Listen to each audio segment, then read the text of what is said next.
Welcome back to DM Prep. My name is Ian and I'll be your DM for today.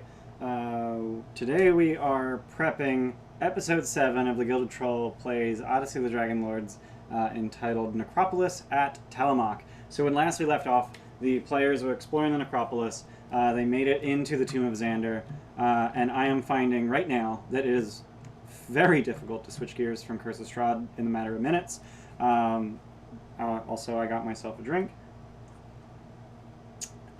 But the, yeah, so, geez, like my head, okay, this is interesting. So this is the first time that I'm doing a stream where I prep two different campaigns in the same night, and it is interesting. If you're watching this on YouTube, check out our Curse of Strahd episode 8. That's what I just did, like, I just finished that 5 minutes ago. And by episode 8, I mean DM prep episode 8. But yeah, so I just finished prepping Curse of Strahd, but now we're prepping Odyssey of the Dragonlords. The players are in the Tomb of Xander. They are exploring the maze. It's super convenient because I'm just using Fog of War. So they've essentially revealed all of these bits. There's dynamic lighting here. What if? And here's a big dome. So one thing that I wanted to try again was in Explorer mode and on Roll20. So I'm going to give this a shot. I'm probably going to regret it, but we're going to turn on dynamic lighting. We're going to turn on Explorer mode. I'm going to take the map itself. Oh, geez. Oh, it's not liking that. Roll20 just... Okay, there we go. So we're going to go to the map layer, and okay, we're going to put that back where it belongs. Oops. And then we're going to, oops, what's GM layer? We're going to put these tokens where they belong.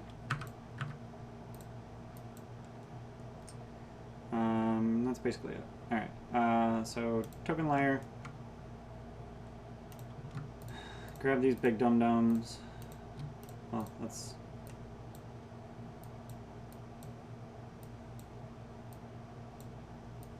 slap them all in one space. And then, actually, before I do that, I need to make sure that they all have vision and sight and stuff like that. And then the internet died. Did it? Don't tell me that. We're going to turn the DM overlay down. Dynamic lighting, vision. Alright, so none of them have vision. So the one thing that I need to do is I need to check whether they have dark vision, so that's annoying. So who is this? This is Orsino. So he is a Minotaur, or a Minotaur if you're Tim. Labyrinthine vision, they have dark vision, 60 feet. Dynamic lighting always makes everything go boom. Yeah, I want to try it one more time. Like, I just want to try it, see what happens. Oh, and I just remembered I need Kyra, because I completely forgot Kyra last session.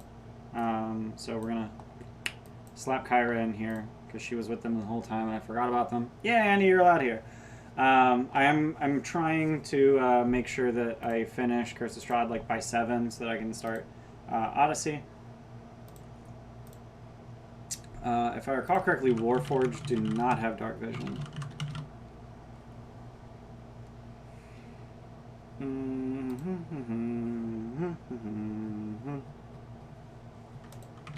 Warforged traits. They do not. They do not have dark vision, so I don't need night vision. So basically all I need to do is ask them, like, who has light? I guess I could pull up. Yeah, it's only 4 o'clock for you. It's mostly a matter of I don't want to be up super late. You might notice that I have an Avatar Aang character, if you guys haven't already. Check out our Pop Culture Creations, Avatar Aang, that we streamed yesterday. And so let's, we're going to do these one by one. Don't need the Curse of Strahd. So we're going to open up Yasena. So basically I want to know who has the capability of casting the light spell. So I'm just going to make this a little bit bigger. There we go. Spells. No light here. All right. How about... I guess we'll just open all of them.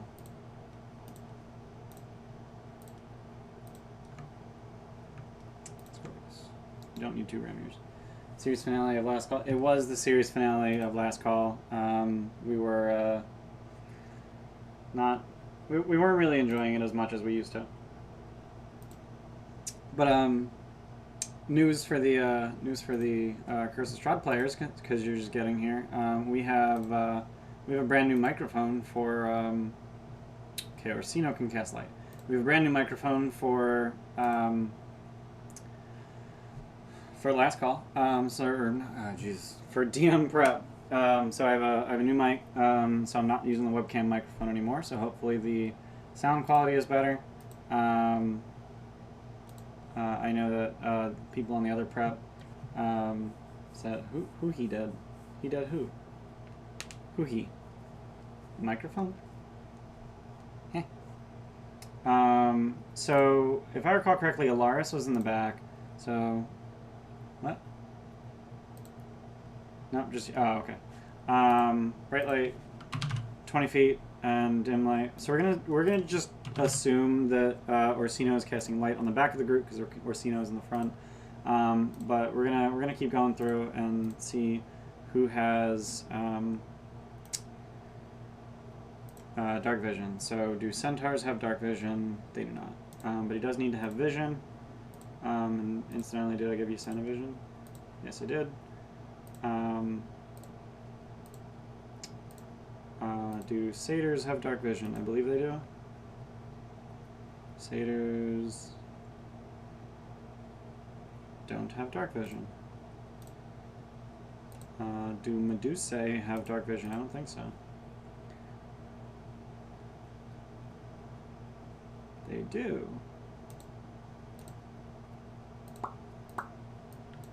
There's not a lot of dark vision in this party. And then I don't think... Oh, I do. I think Oriad gives her dark vision. Yep. Okay, so we have a decent amount of dark vision in the party. So vision, night vision, 60 feet. So there's probably going to be light in the middle of the party rather than at the back. So I'm going to say that she does not emit light and say that instead Helios... Or let's go with Kyra in the middle. She's going to emit light. So we're going to turn her vision on, and we're going to say she emits bright light 20, and then dim light 20. And whether that's Orsino's light or her light, I don't really know. No one was really too easy to change on the fly in game. Oh, it was really easy. I mean, hopefully that's true for me. So I have the new dynamic lighting enabled. I have Explorer mode enabled. So I essentially just need to take these tokens everywhere that the players have already seen in this area to reveal that. Or can I just like manually do that? Yeah. Yeah. Like I don't need to move them around or anything. Like I can just manually explore it for them. Okay, so reveal areas.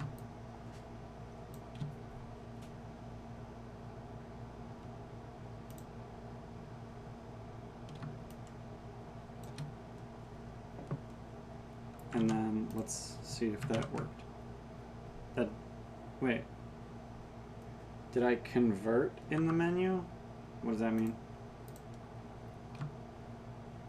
What is the Thylean Satyr? Is that my own homebrew race? No. So we are playing Odyssey of the Dragonlords, which is a third-party module set in Thylia.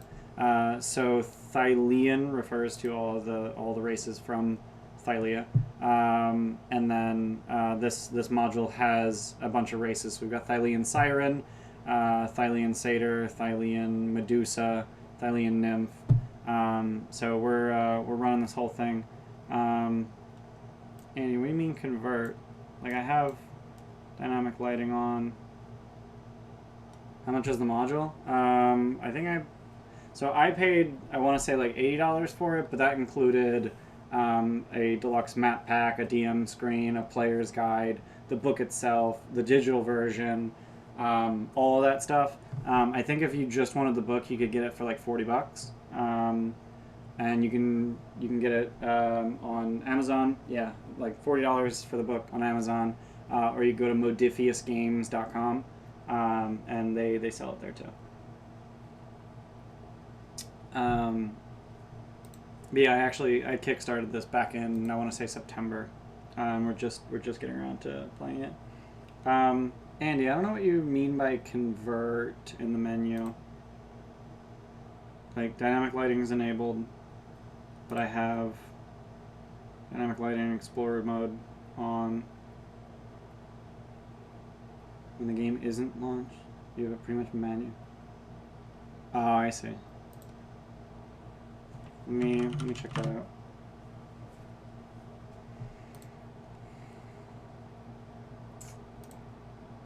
Convert lighting. Whoa! Damn.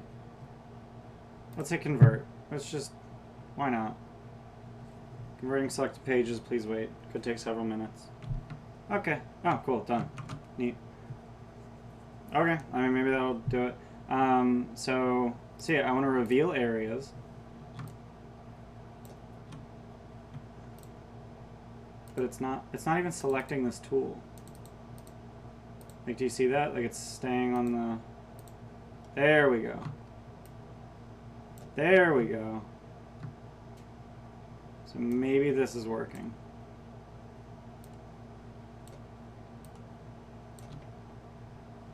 So let's...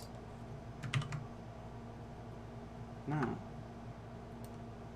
I would have to reveal it for specific tokens. Right. How worth is it for the lighting effects for Roll20?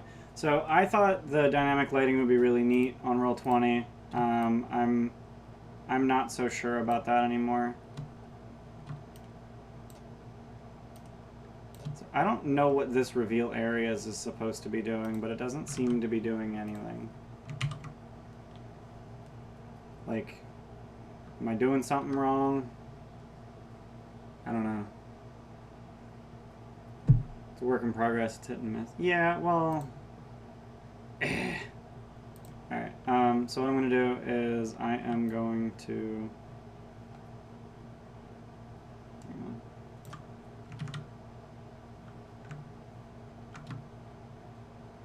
So I'm gonna do that dumb thing that I do, where I move this up and left by half a square, and I'm going to do the same thing to all of the dynamic lighting lines.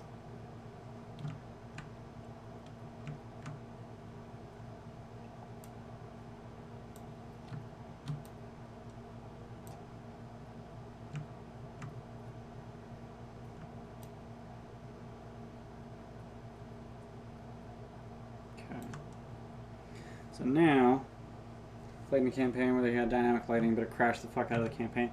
Yeah, dynamic lighting, in my experience, is very computationally taxing. So your players need to have, like, good computers, or it gets gnarly. So I have Explorer mode enabled. Is this episode of DM Prep just going to be Ian struggles with Roll20? So that would suck.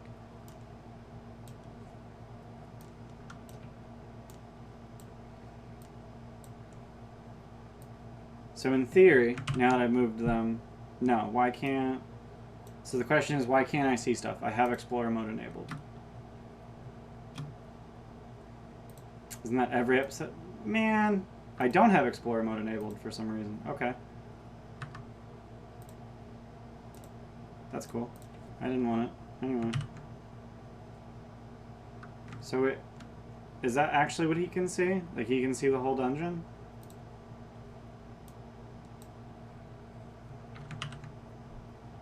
What the fuck?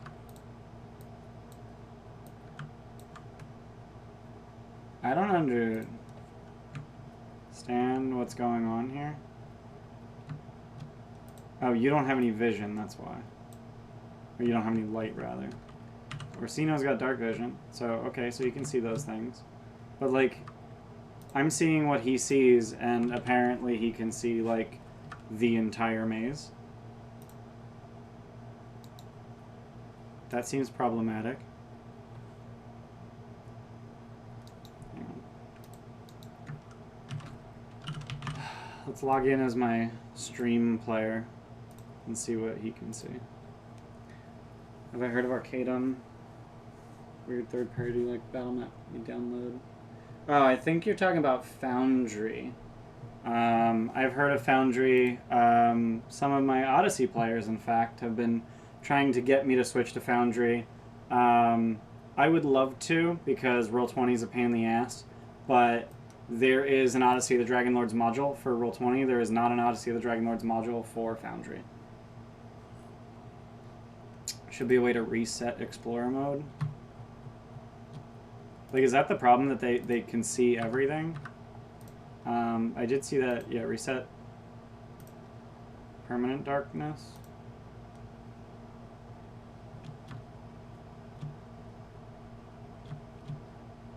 Why can't I see what Orsino sees? So the reason that this can see anything, oh, stream, oh, stream, there we go. There we go. Yeah, all of these tokens should belong to stream and not the Gilded Troll.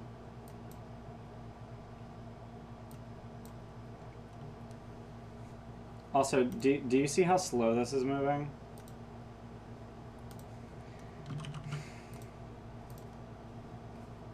What the why did that happen? Why does Yasena have infinite vision?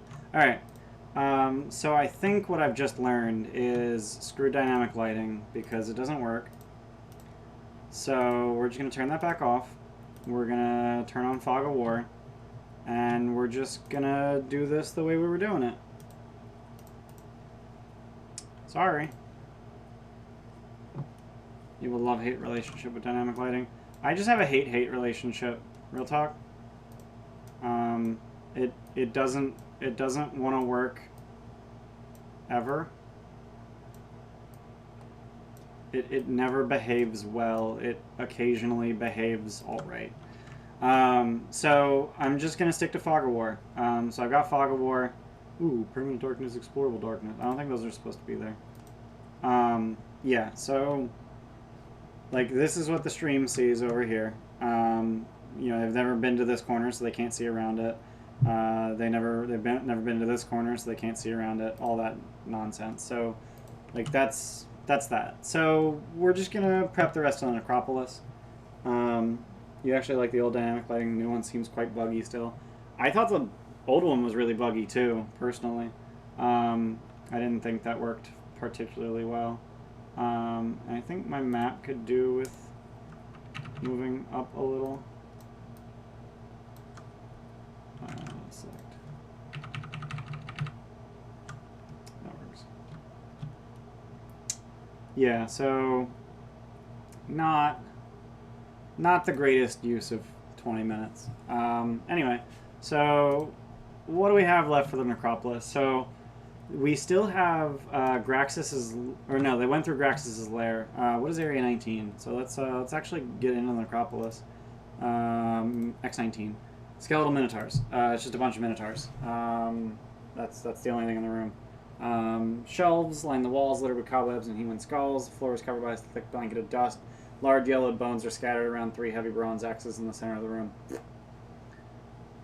Quick question, because I want to see what people... I like the changes for Orcs and Vistani. I think the changes... Whoa. That was loud. Thanks for following, Arcane Akuma. I think the changes for Drow were a little off the mark. I do think that they needed to make changes, but I think it could have just been just as easy as saying that Drow are not evil, Lolth is evil, and some Drow follow Lolth. You know, the Drow of Menzoberranzan follow Lolth because they're born into it and they can't escape it, except, you know, occasionally they can because Drist. I don't think that was ever a problem. But I don't know. Reveal areas. Yeah, in general, I don't have a problem with the changes, but I think that they were a little heavy-handed with the drow changes, personally. I do wish I had the Vistani changes, because I'm running Curse of Strahd right now, and I wish that those changes were just in my hands so that I could use them. But they're not, because they haven't been released yet, as far as I'm aware. X19 is going to be some skeletal dudes. They should be out in D&D Beyond, you would think. D&D Beyond is slow as hell about updating text when books update. There's an actual errata doc. Let's see if there's... It's live on Roll20, that's cool. Can I get the actual errata? Like, here's a... oh, is this it? You applied to our digital compendium effective immediately. I was literally just reading... Like, I was literally just prepping Curse of Strahd, and... Yeah, Chapter 5, Curse of Strahd, Vistani 10. Oh.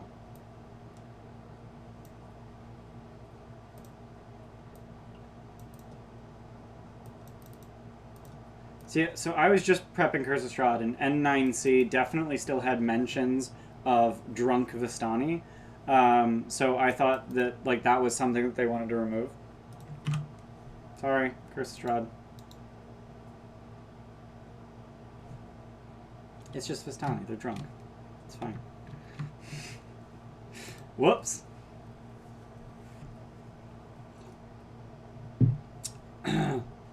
Thank you for saying something, Andy, and not just letting me continue being dumb. So, Odyssey. They're in a maze. I mean, that's a thing. Like, you've seen Vistani drinking before. Come on. Okay. Jesus. Now I feel dumb. I am the embarrass. So the maze. So last time on DM Prep, I said that there's no good way to run a maze. I don't know that that is true anymore. I think that maybe I did it correctly. You know, with a Minotaur that was, you know, breathing down their necks and, you know, came out of nowhere and attacked them. Next time that they encounter him, I want it to be a surprise round. I want him to get in, and then, you know, we roll initiative and he disengages and runs away. And he knows the maze and they don't. And, you know, I actually really like the random encounters now. I don't think I need notes for this session. This trap in X23 is going to be really interesting. I don't know. So essentially the trap triggers when 300 pounds of weight have gathered in the room, and then we immediately roll initiative because it matters. It says roll initiative. That's cool. On initiative 20 of the first round, a portcullis descends in the entrance.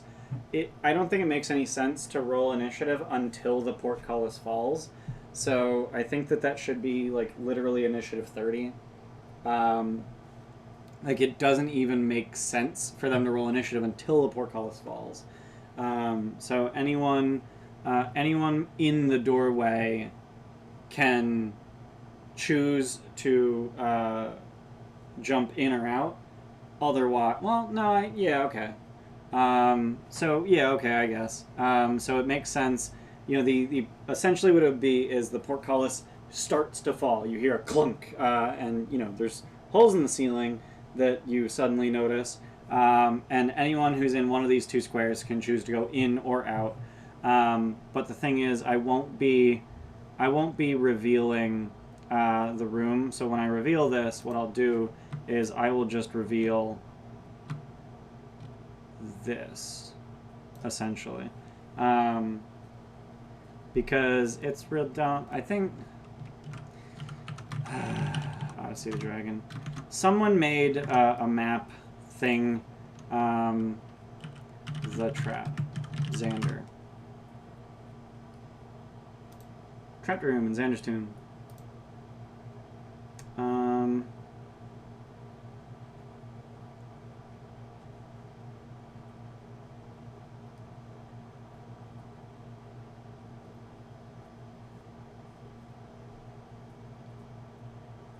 Everyone roll initiative. Portcullis suddenly comes down.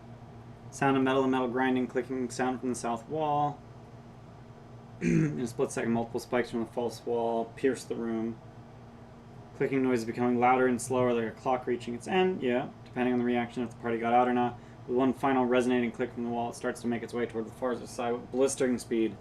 Anything in its path wouldn't have time to react before it smashed them between it and the opposing wall.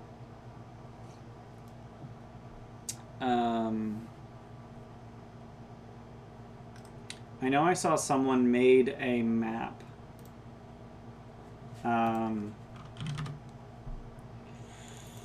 Someone made a map for this room. It was essentially like literally this, but they basically like deleted the stupid trap things that are just on the player map. I don't know why they decided to put this on the map. It's really annoying.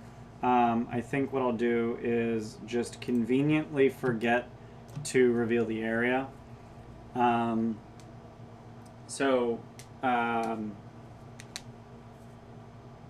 Yeah. I'll just conveniently forget to reveal the area and just say, yeah, like you guys are exploring, it's whatever. The other thing is, since they got out of combat with Graxis, I'm just going to move him out of the dungeon and then heal him back to full. It's been pretty well established that he can just teleport throughout the frickin' dungeon for no reason. I'm guessing he just has secret passages, or he can go through walls or something stupid. Or this maze is not quite indicative of reality and in fact shows them, like, it shows dead ends where there actually aren't any, and it's like, whoa, you know, we're going through a maze, I don't know. So who knows. But yeah, that's essentially how I'm going to run the trap. So really the only thing I need to prep is how I want to roleplay Xander. So like they already fought this. Also, you're supposed to... The skeletons aren't supposed to appear until after 2 rounds of being in this room, but I thought it'd be really neat if they just popped up as soon as Yasena entered. I thought that that would be pretty appropriate with the flame skull flying in there and all that noise. So, Tomb of Xander. This large barrel vaulted chamber is decorated with polished bronze fittings that flicker like gold. So, what does Xander know, and what did I prep for last week, if anything? Xander knows the Vanished One. Cool. So let's copy this here. So we're going to turn on word wrap. He knows the Vanished One. Skeletons very appreciative. Have him pass by at some point and they think he's gone. Then have him just waiting around the corner. That'd be cool as hell. Yeah, like he runs past from right to left, and then they're like, okay, he went that way, so let's go this way. And then they go, you know, that way, and then he just surprises them. That would be cool. That'd be really neat.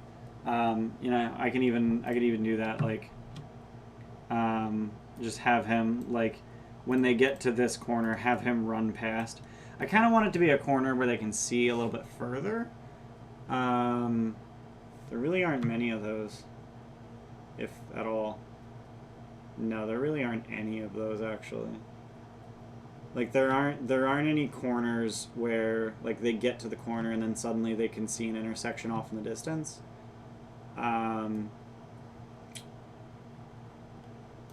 So yeah, I guess he would just, like, run this way. I know, because they're hugging the left wall, so they're going to want to go left. So he'll run this way. Because, there's a bit of a revealed area. Don't know why.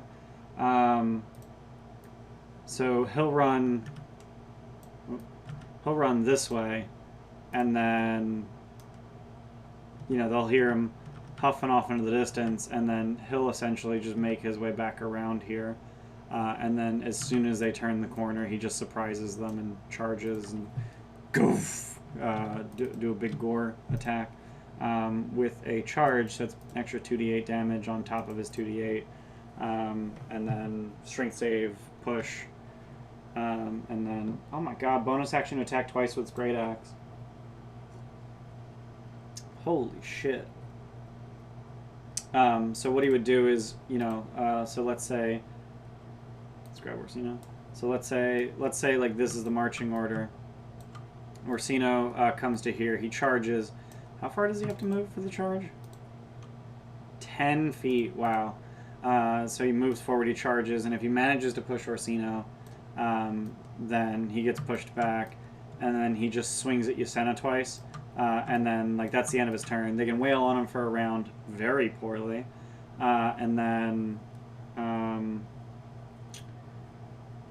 he just disengages, goes around this corner. They run around the corner, see that it's a dead end, and then wait, where did he go? Yeah, I actually really like that idea. So that's a cool idea. I like that idea. So Tomb of Xander. Whisperers break the silence, solemn voices from ages past, extolling the deeds of the man interred here. Ever-burning torch. Little sarcophagus weighs nearly a ton, combined strength of 22. The hulking form of Graxis. What? Who knows? How do you know his name is Graxis? The hulking form of a minotaur suddenly looms in the tomb entryway. He snorts derisively. Come to pay your respects, have you? What do you think of your great hero? Xander the Conqueror. Xander the Murderer. I don't think they're going to let him say all of these things. Like, that's a really long monologue. But, I mean, maybe. Like, if he shows up and he's not immediately attacking them, then, yeah, maybe, they won't try and murder him. Who knows? How much damage does the wall trap do? On round 4? 10d6. Oh, anyone reduced to 0 hit points is crushed to a paste. So here's the thing. If someone dies, it's fine, because we have divine boons. So they'll just come back from the dead. It's fine. It's totally fine.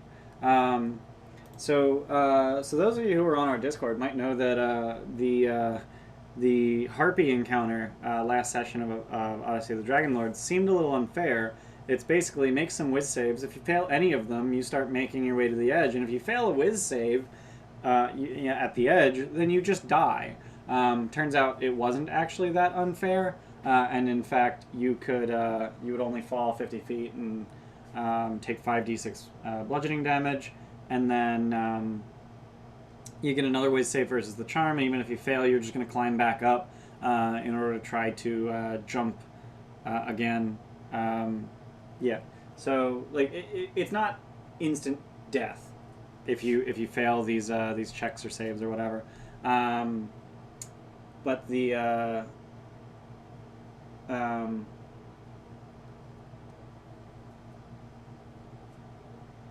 words are hard.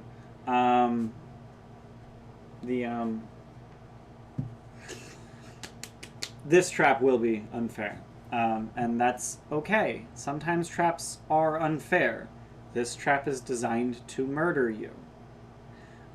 So the other thing is they went to the false tomb, they pulled the lever, and they heard the screeching sound of metal against metal.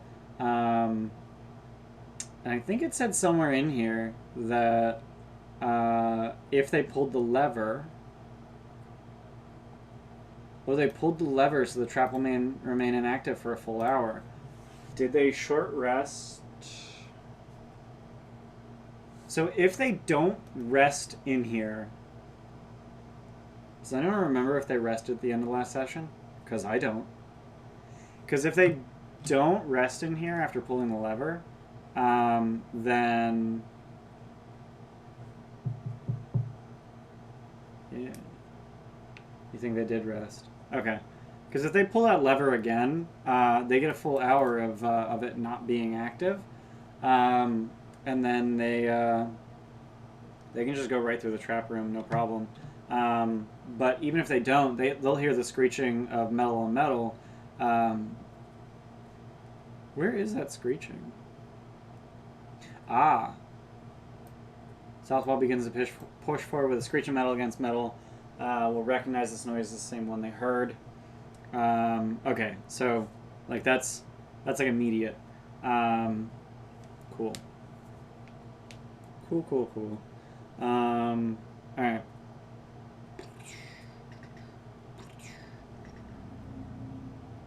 Okay. Scorpius was keeping watch. Right, they did short rest. Scorpius was keeping watch.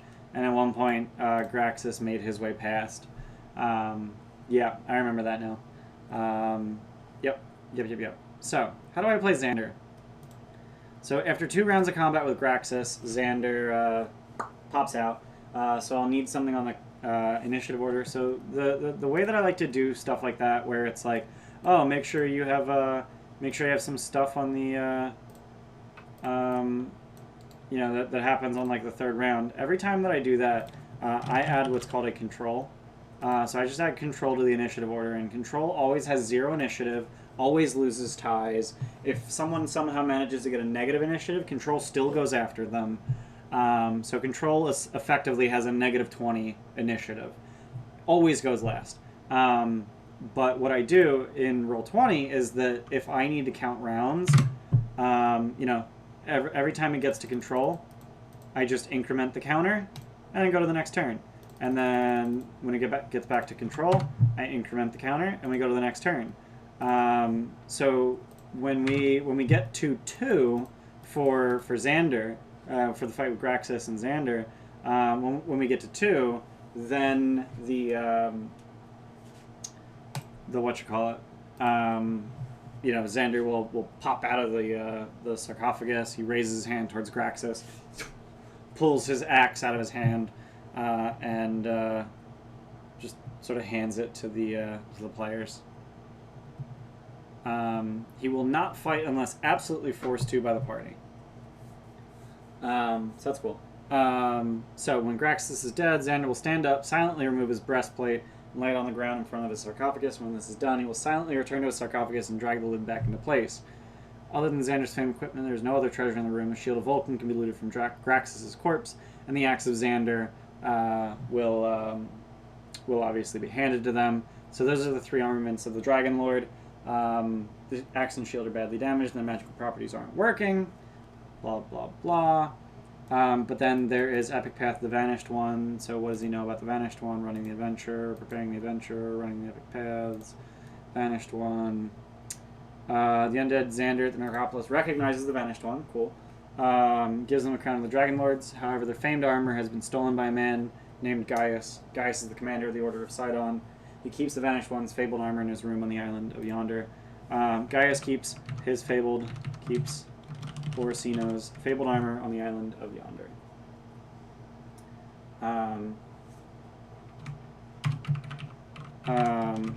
He knows he is. Addresses him as Adonis. So Xander knows that he's Adonis. Don't know how he knows. But Xander also is not the conversating type, so he will say, Adonis. You never were the greatest warrior. But this is yours now. And he takes his crown off his head and just hands it to him. And then he also has a crown for the Gifted One. Right? Right? I feel like there's another Crown of the Dragon Lords for the Gifted One.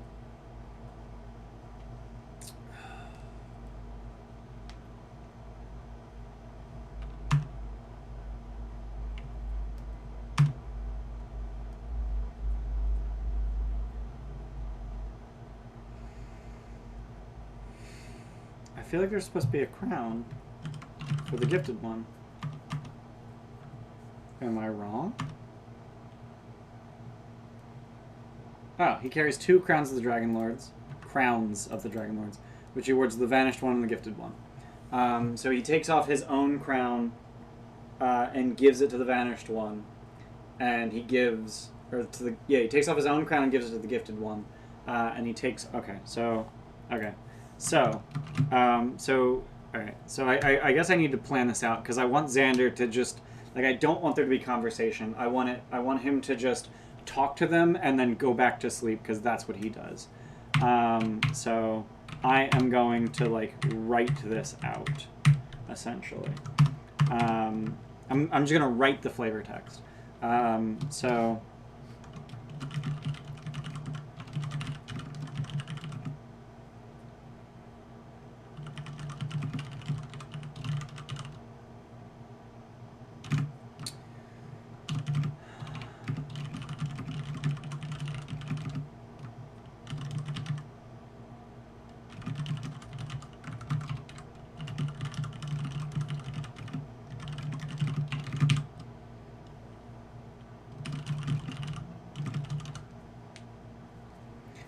So do I want him to give Adonis? So I'm trying to find a way for him to give the 2 crowns to Adonis or Orsino, and Yasena, and make them both feel special about it. I think it seems a little weird that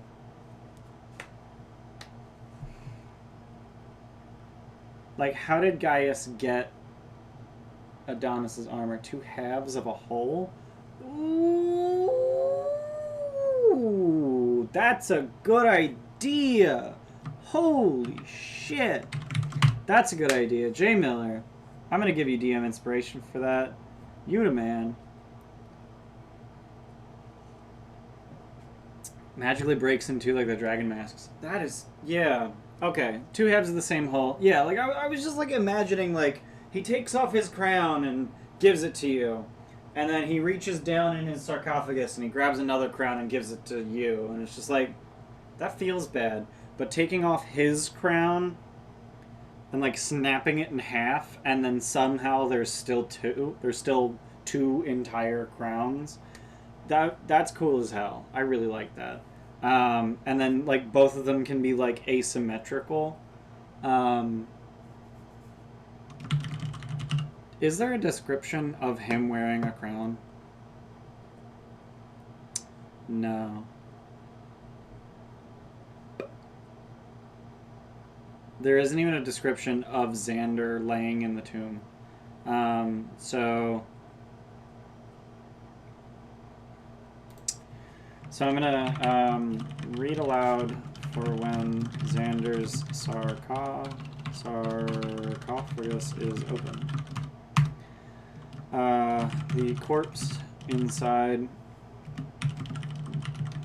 is desiccated, but still very much intact. Its leather clothes have disintegrated, but it's... I believe the breastplate of Mitros is made of mithril.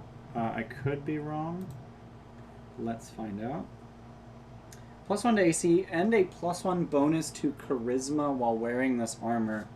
What in the fuck? Giants and Titans have disadvantage on their attacks against an opponent wearing the breastplate. What do I want to make that out of? So I have a feeling that when they see Giants and Titans have disadvantage on their attacks, I think Helios is going to want it. But also the +1 charisma, they might want to give that to Yasena because of the charisma. But I want to make it out of something that isn't metal. But I don't want it to be dragon scales because that's Orsino. Like, dragon scale mail is it one of the rare items made of steel? Probably. So the other thing is it's the breastplate of Mitros. So Mitros is the goddess. Her dragon form was Balmithria. I think if it's made of steel, that's fine. The question is, would Helios, a druid, wear steel? So, like, my understanding for, like, why would a druid not wear armor is, well, it's not natural. So maybe Helios only gives a shit about, metals mined from Thylea. Like, I won't wear those. But if it's steel, it's obviously not from Thylea. So, yeah, I can wear that. Gems like scales.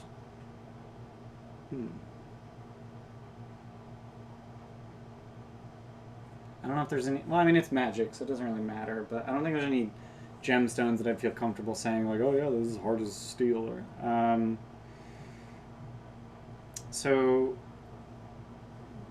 Balmithria was a silver dragon. What if it's just made of silver?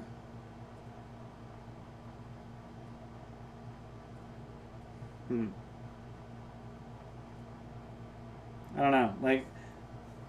I kind of want to throw Helios a bone because I think that the metal restriction's kind of silly. So I'm gonna go with silver.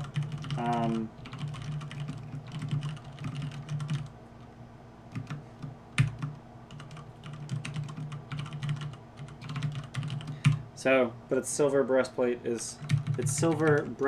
and crown are still intact. Minotaur slain. Xander regards you solemnly. He slowly removes his crown and makes a motion as if he were snapping it into...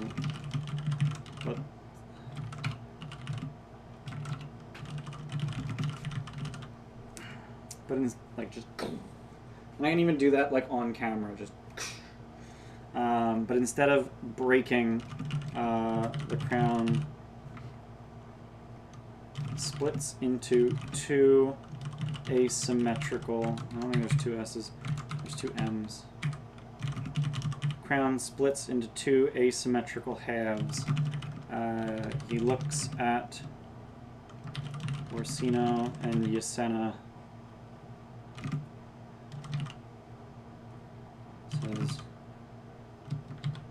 He looks at Yasenna and Orsino and says, Yasenna, Adonis. He holds the halves out to Yasenna and Orsino.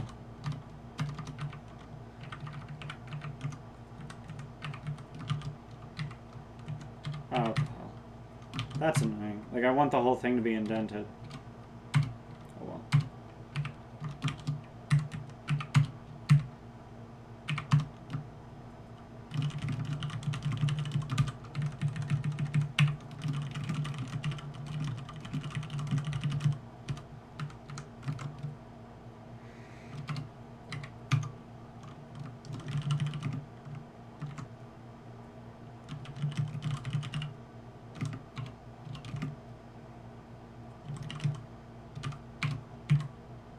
Yasenna, Adonis.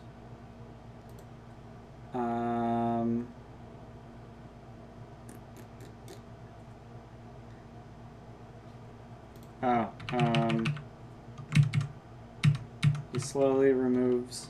Is making something for the druid. I'm trying to find a rationale for a breastplate to be something that a druid would wear, and I kind of just I just said it's silver.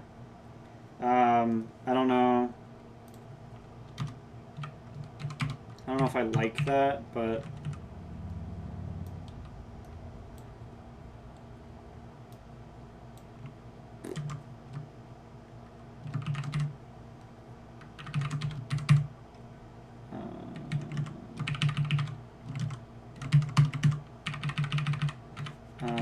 he slowly removes his semi-living spell barkskin in the shape of a breastplate.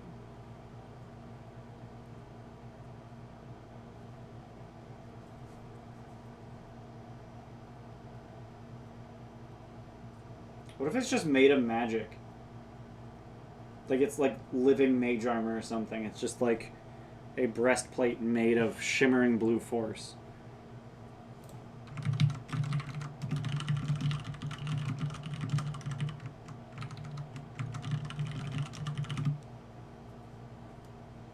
Yeah, I don't hate that.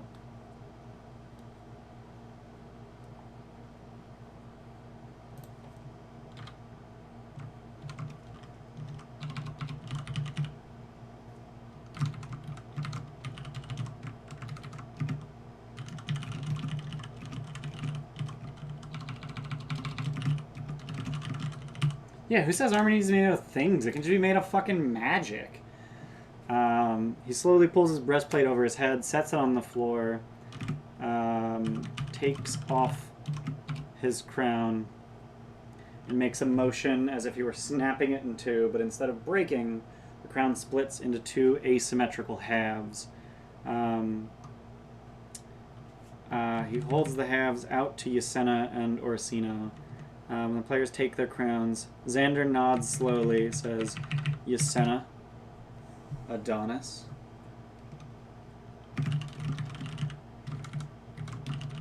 The armor was stolen. Gaius keeps it on the island of yonder.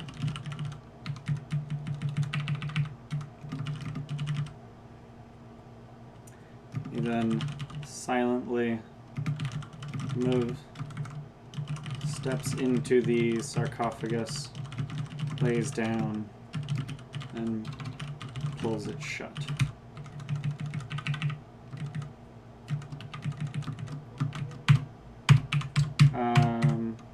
When Orsino attunes to his crown,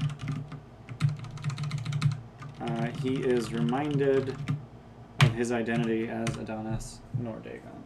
Totally, for those who can't read. Yeah. So I want the, yeah. So when Xander's sarcophagus is opened, I explain, its leather clothes have all but disintegrated, but its breastplate made of shimmering blue force and crown made of silver are still intact. And then the hulking form of Graxis suddenly looms in the tomb entryway, and then the whole Graxis like thing. Yeah. So they fight Graxis, and then Xander's desiccated corpse rises from his sarcophagus, and it just like floats up. And I'm imagining him standing on the edge of the sarcophagus and just, and then handing the axe, and then just standing there. Because the armor isn't made of anything tangible, will its armor benefits transfer to the wild shape forms? I don't see any reason it can't. And since Helios isn't a moon druid, it's not even remotely busted if it does. Yeah, I don't have a problem with that. Yeah, but it is a +1 breastplate, which means it's 15 plus Dex Max 2 AC. It also gives +1 to Charisma. Let's see what Helios has for Charisma.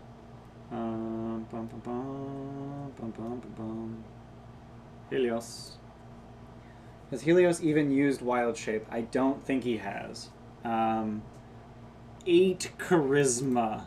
Ouch. So the +1 Charisma is not really going to matter much. Yikes. But yeah, it is +1 AC, and what else did it do? Oh, and disadvantage in attack rolls against you from Giants and Titans. Got it.